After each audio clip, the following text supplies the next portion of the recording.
We are upgrading weapons, armor, and shields here with some of the best homebrews that I've ever done. But that's for you to decide, and this is perfect timing because I just launched my brand new Kickstarter, Alcanner's Almanac of all things. It's a modular expansion of 5th edition that gives you customizable options to help you tweak your Dungeons & Dragons game like a brand new weapon and armor system. Different weapon properties, different actions that martial classes can take besides just attacking twice, different materials that all of these things are made out of, reactive shield properties to be able to play like a tank. All of that's going to be going in the book, and I have a full PDF of that system, which is basically a sneak peek of Alcanner's Almanac that you can get access to right now. But I'm going to talk about how you can get your hands on all that stuff later, and all the links will be, of course, down in the description. But weapons and armor are a huge part of Dungeons & Dragons, and for this, I'm bringing in one of the biggest D&D YouTubers, Mr. Rhexx. He's been a huge inspiration to me, and he is one of the best resources on YouTube for D&D lore. A lot of that lore stuff has came from him, and he has a lot of other great videos too, so make sure you go check him out. But recently he released a rant video about how weapons and armor are a little underwhelming in Dungeons & Dragons and has some issues that need to be fixed. And just so happens I've been working on just that system for the last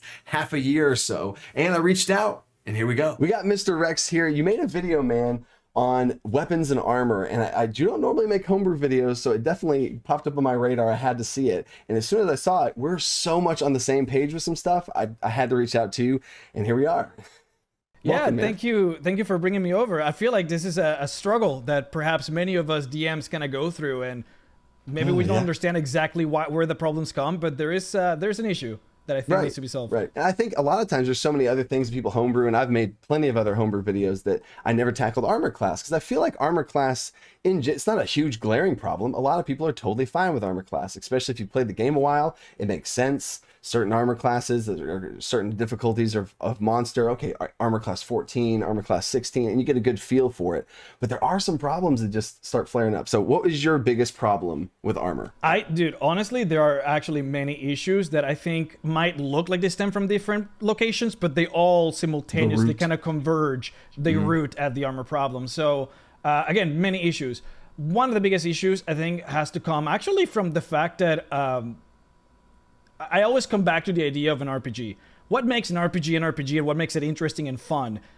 I think there are two things primordially. One is levels. You need a level up system in an RPG. It's typically one of the main things that is attributed to the idea. Right. Yes, a progression, something that starts you here and then ends you there. And levels are a big part of that. But the other thing is armor. You feel that yourself getting stronger, having more options, having more things you can do. Yeah, for sure. And then the other thing would be armor.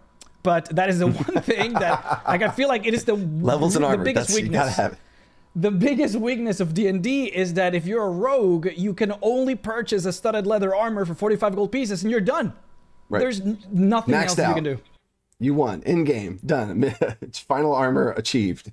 Nothing else that you can do. You have to expect for Dungeon Master to drop you something that you can then use. Right. Because otherwise you're done. And you went into that in your video about how, like, you have to rely on random roll tables. You have to rely on your Dungeon Master. You have to rely on things that you shouldn't have to rely on as the core part of the game. So yes, limited options of choice and different things. You have 3 choices of default armor that don't have much variety, and there is an obviously clear best one with no extra spice to it. And I mentioned this on the video, but I also want to say this here because this is like the most hilarious part of the problem is that even if you do get that magical armor +1 or whatever, right? But it happens to not be studded leather, and instead it's just a potted armor. It's not even going to be an upgrade for you. Even though it is magical, and even though it is going to be more expensive. It's a +1 magic item, but actually, no, the 45, I'm good. I feel good already. No, for sure. And I think I never even realized after watching your video, I was like, you know what? Yeah, there are solutions here that can be done, because if you think about it, armor class, it's a hit or miss. Like, you either get hit or you don't get hit, and that's obvious and that's simple. And 5th edition is very simple. I get it, but there's just for such a big capacity, for such a big part of the game, combat of your armor, health, hit points, all that kind of stuff, to be able to have it be just a hit or miss is real swingy, and can be real. You can have an armor class of like 18 or 20 and still get hit every time, and then that feels bad, and you don't feel like this tank that your class fantasy is that you want to have, because the Dungeon Master rolled really well and they just hit you every time, so you might as well have an armor class of 10. And it feels bad for both sides too, because if the monsters are missing all the time, then as a DM you feel bad, and if the monsters are hitting all the time, then the player feels bad.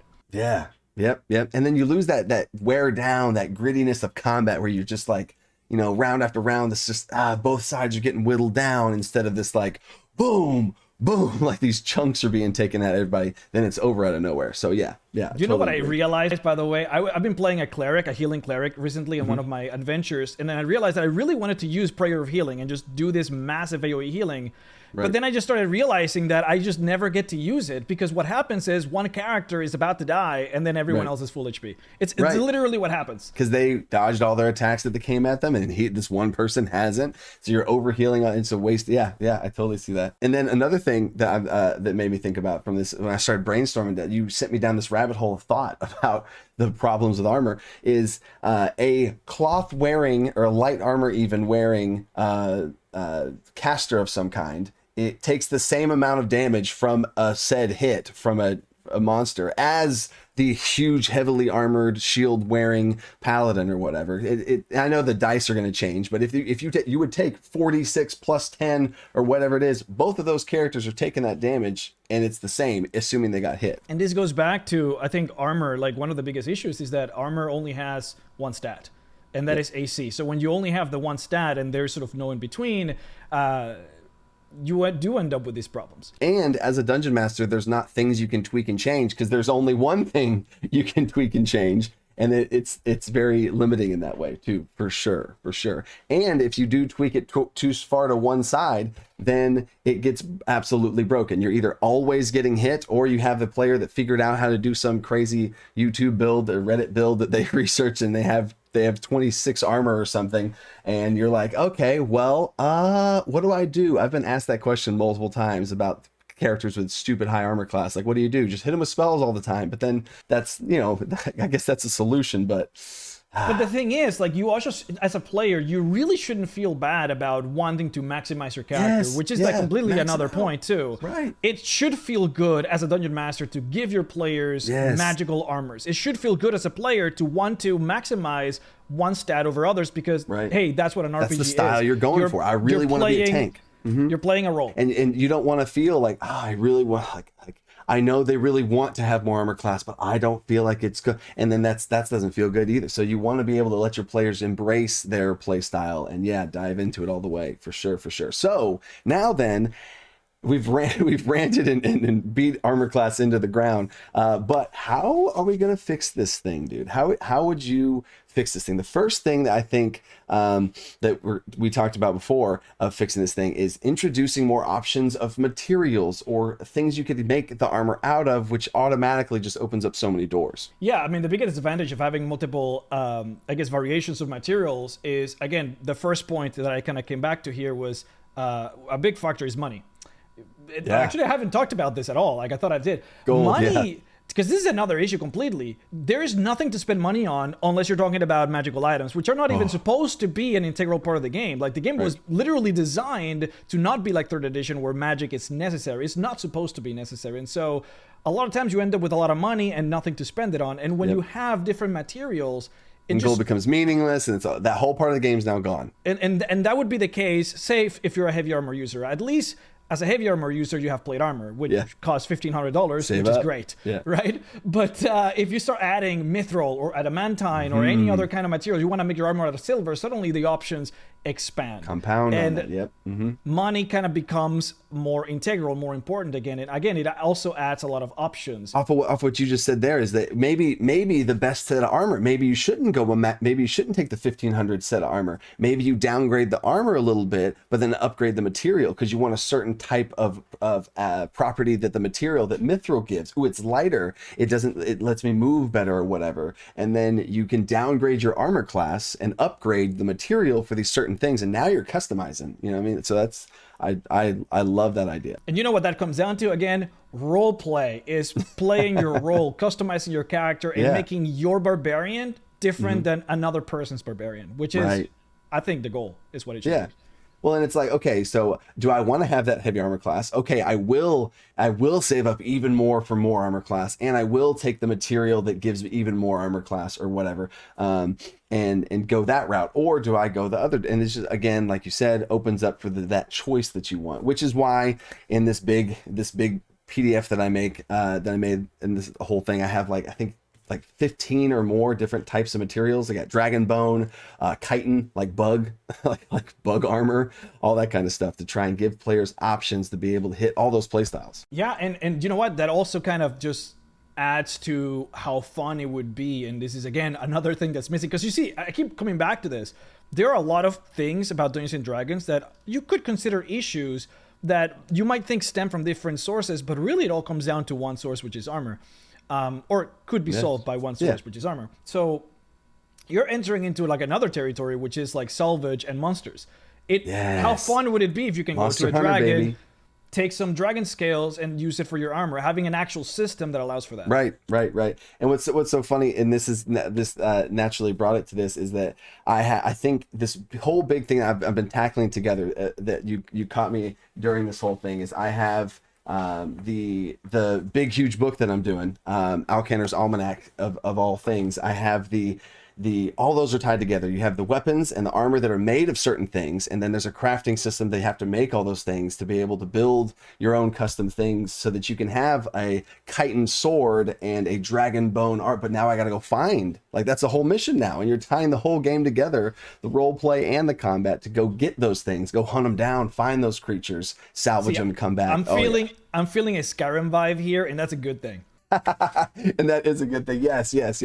Get the whole set, collect the whole set of armor and everything. Oh yeah, for sure. Love it. So now we've talked about materials, but let's get into some nitty gritty mechanics. We talked about how there's only one single mechanic to defense, armor class. That's literally it. So what if we increase that and add some more variables there? So I'm going to take a timeout. All right, so here is my brand new, super simple breakdown of what this new armor system's all about. I want to get you guys up to speed so you can easily follow along with all the stuff we're about to go over. And basically, I'm just adding 2 more defensive stats. The first is evasion class, or EC, and the second is armor reduction value, or AR. Evasion class represents your ability to evade a hit entirely. Armor class, as we already know it, rules as written, represents your armor being hit, which is where armor reduction value comes in to actually reduce the amount of damage that you take. So how does all this stuff work? Evasion class is a single number that works exactly like the rules as written armor class works right now. Let's say you have an evasion class of 14. If you get attacked and the attack roll is lower than 14, you dodge the attack. If it's higher, you get hit. How simple is that? It's literally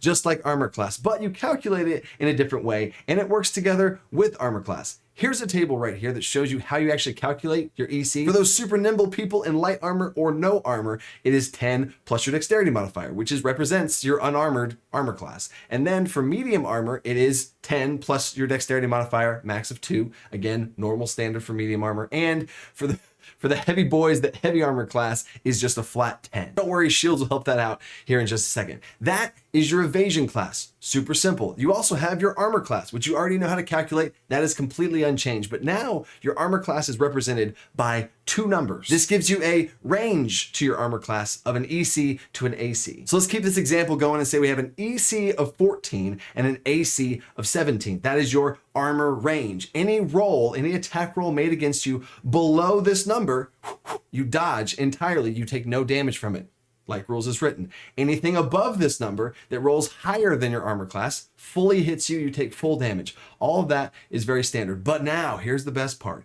If you get hit in the middle of that armor range, you have been hit, but your armor took the hit a little bit, took off some of that damage. And this is where that final stat comes in of armor reduction value. You got hit in your armor range, 14, 15, 16, 17. You got hit with your armor and it reduces it by your armor reduction value. So then the only thing left to know is what your armor reduction value is, which is the easiest formula of all. It's your AC minus 10. That's it. So for that EC/AC armor range of 14 to 17, your armor class is 17. So 17 minus 10, whoa, super hard math there, 7. So anytime someone hits you in that armor class range, you're going to subtract 7 from it every time. If they roll below it, they miss, they deal no damage. If they roll above it, they hit, they deal full damage. But this range is where the armor reduction value comes in. And if your armor class goes up, that's totally fine. Your armor reduction value would go up with it, because if you had an AC of 19, you have an armor reduction value of 9. And you heavy armor wearers out there, if you're worried about an EC of 10 and it never changes, shields actually increase your EC and AC. So if you have a +2 shield, both of those numbers go up by 2. And this gets into the feel of what it feels like to wear heavy armor. You're going to get hit more often, but you have such a high armor reduction value from all that armor. A lot of those hits that you get hit for, you might actually reduce to 0. How cool is that? This is just one of the systems I have, and my Kickstarter is just now releasing Alcantar's Almanac of all things. It's going on literally right now.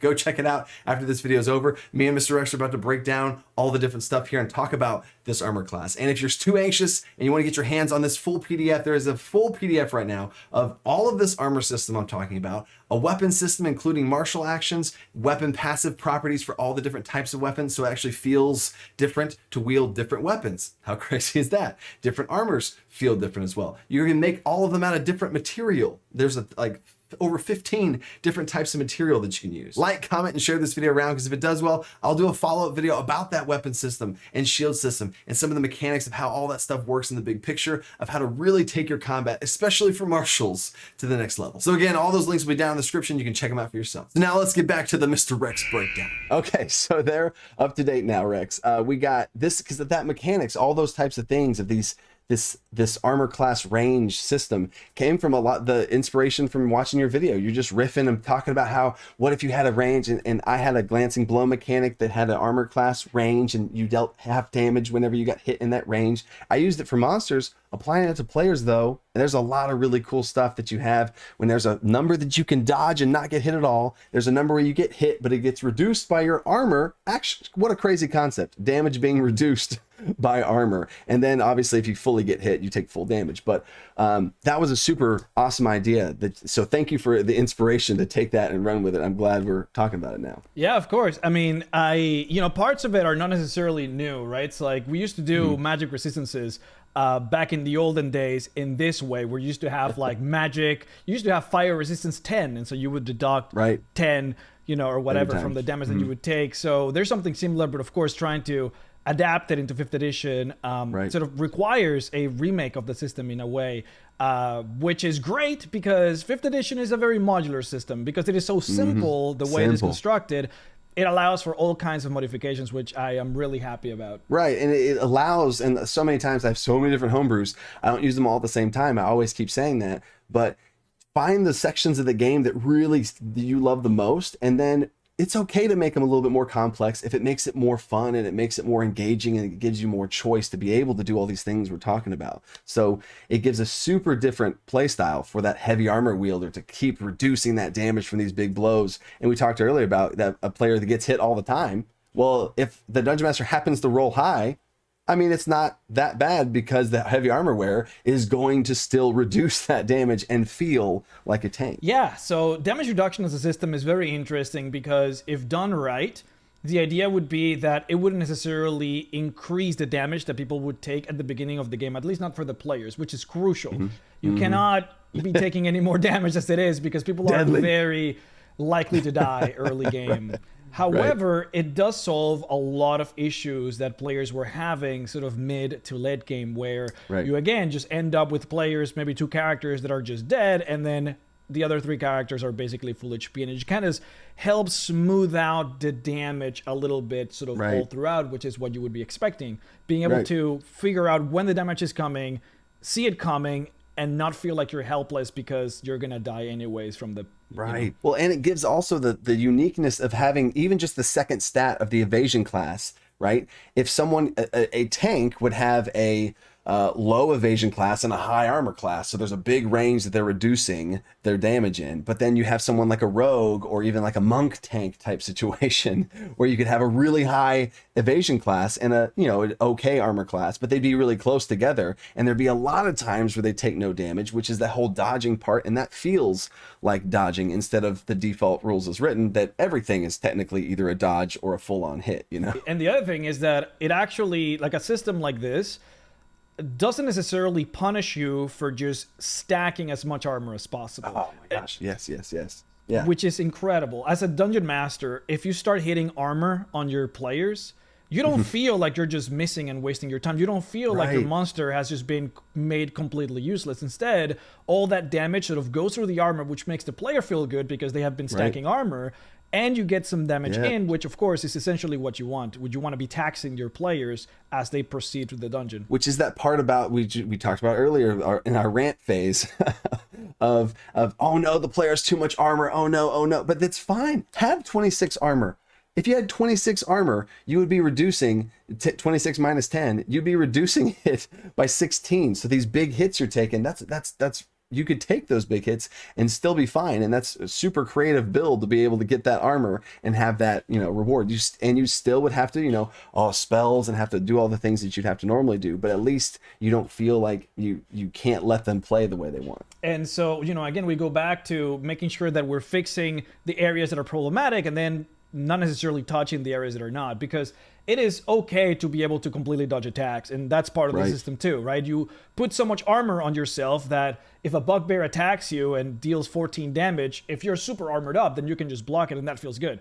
But then if you're fighting against a giant, I mean, think about it logically, right? Imagine an actual hill giant, which is literally just like maybe 6 or 7 times your size, and then strikes you with this enormous club. Like, I'm sorry, dude, but like you're not, like something has to bleed through. You can't just block all of that. It just doesn't make any sense. Right. It's not a yes or a no. So you're going to have those areas where you like barely moved and it hits your shoulder as it like, boom, like turns you around to the side for sure. And that can also inspire the dungeon master's description of all this stuff, of what kind of hit was it, if it was a miss, a hit but it reduced, or a full-on hit. You know what I'm saying? Dude, try to describe how a purple worm bit you and you took no damage. Like right. Nope, not you can't. The biggest complaint that I've heard from this, whenever I've pitched this idea, or people are like, oh well, what about this, is whenever they forget about, you can still get fully hit. If they roll higher than your armor class, you still take full on damage, right? And but there's so many times in the game, and the second complaint I hear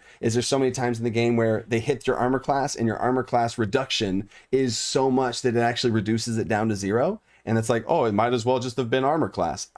I think that's totally fine. If you have an armor class, 12 to 17 or something like that, and your armor reduction would then be 7. If you get hit for 6 damage, that's technically a 0, which is technically them, you actually completely deflecting it with your armor. They hit your armor and did nothing to you. That's part of the description that we just talked about. That's part of, they actually, compared to rules as written, they missed you. And that brings the power back to the heavy armor class that's getting hit all the time. Oh no. And that's great when it happens, because what it means is that you're a tank and you've been building tanky, and now you get to deflect the damage. That's the whole point of it. In fact, this is meant to, just based on how the system is working, if you basically do AC minus 10, what's going to happen is, for the majority of the beginning of the game, you're going to end up dodging, or I guess deflecting, I don't know what the word would be. You'll be deflecting everything. And that's intended. Maybe 1 damage would bleed through, but that's actually even better. Right, because those heavy armor classes, their EC is 10, right? Or I guess 12 if you have a shield, but you're going to get hit a lot, even at lower levels. And if you are constantly getting hit and you're not reducing the damage, yes, then they would die early on. But it's designed to make it 0. And then as the player, they feel awesome because they're like, nope. Because the dungeon master is saying they dealt damage to you, and you're like, nope, it's 0. And like, that is, you are feeling like a tank. The mechanics are helping you to feel something. Like, that's huge to me. Yeah, and now mid game to late game, I mean, you're gonna take damage because it's gonna be very unlikely that you might be able to reach maybe like a 10 or 12 damage reduction if you're kind of working at it. Really specifically going for it, right? Yeah, if you're specifically going for it, you'll be able to deflect a lot of damage. But once you start entering into sort of like the mid to late game, you're going to take bleed off damage. I don't know how to call it. I call it bleed off damage. But some damage is going to bleed off to you, and that's intended. That's part of the system. You need to be taking some damage here and there. For it to kind of make sense. So you're not just never taking damage and then always taking damage. Huge hits, no hits. Yeah, so in general, I mean, like, realistically, this is a buff to damage overall. Not just against the players, but the players are also going to be doing more damage. So considering to the monsters, it's the same thing on both sides. Yes. Yeah, so this is something to keep in mind. Of course, increasing the HP of the monsters is something that you can do. As a dungeon master, you just need to be cognizant about the fact that players mid to late game are going to be taking a bit more damage, but that's perfectly fine. I think that's a good thing. That's a buff. I think that's a in my eyes, that's a buff to the, or that's a pro of the system, is that because players get over 100 health, 150 health, or something crazy. Like, not many people get to play at the high levels, level 13, 14, 15. So many people don't realize that actually short rests very quickly start becoming useless unless you're a warlock or something like that that benefits from a short rest. People don't tend to take them very much because the healer has infinite spell slots. You got potions up the wazoo, and I can frankly, all the resources.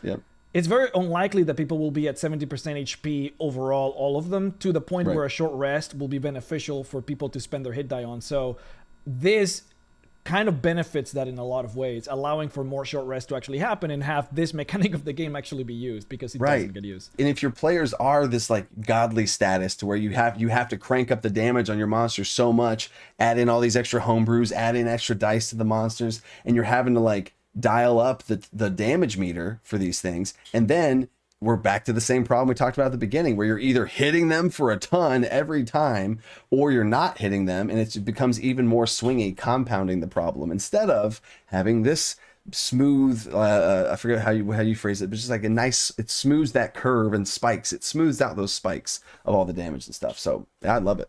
Now, I know that a lot of people get particularly scared off when there's entire remakes. I'm sure actually your audience probably loves homebrews. So like, I don't know, I guess I'm talking to the wrong audience on this one, but I know that there are people that kind of get scared off of essentially like fundamental remakes of the system. Right, or get too complicated, too many, it's 5th edition, you know, so yeah, for sure. But there is this very interesting, because you mentioned a little bit about it before, the idea of a glancing blow, and we haven't really brought it up on the video here, but it basically is the idea that if you get hit at a very specific AC, so if you have 18 AC and you get hit at 18, or perhaps there's like a different range, but the idea is that if you get hit in this very precise, point, you basically just take half damage. It's the idea of having like an in-between between taking damage and not taking damage. Now, a glancing blow might or might not work in a system that is already kind of working with an AR system, because it might just be something tacked on that might not be necessarily necessary.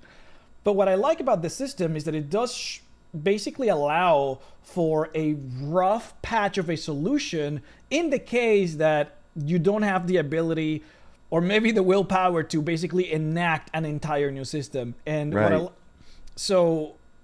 because I know that a lot of people like to keep sometimes things simple. Well, and with glancing blows, I think the original, I have an entire little quick video about glancing blows, but you hit the nail on the head with it, is I use glancing blows all the time, especially for monsters. I love the feeling of monsters. And actually, I'm so glad you brought this up, because I had a dragon and I wanted to give this dragon 25 armor, but I was like, man, that's just, I mean, that feels real bad. Again, the same problem as my players would miss it all the time. That feels terrible for them, even if it should be hard for them to deal damage to it. So what I did is I gave the dragon a glancing blow armor class of 20 to 25. So if they rolled a 20 to 25, they dealt half damage to it. Anything above 25 hits, anything below 20 misses, right? And that felt amazing. And this is that same type of concept in involving it into this armor system of giving that range, however big or wide it is. You know, you can use that rules as written. I use that rules as written all the time for players where they have an armor class of 15, and that is the only, you know, if they roll a 15, it's half damage.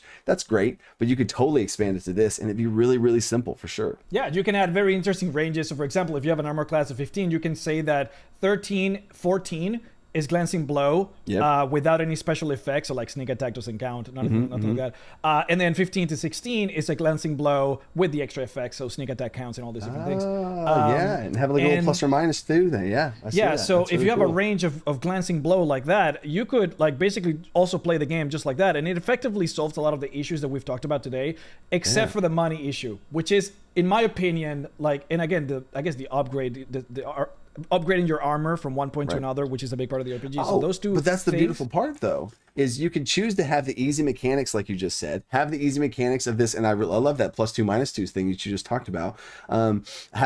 Choose a simple mechanic system, but then just use that full blown. That's why I put the armor upgrades and stuff in a different section of the PDF I have. Is to have that whole thing and all that access.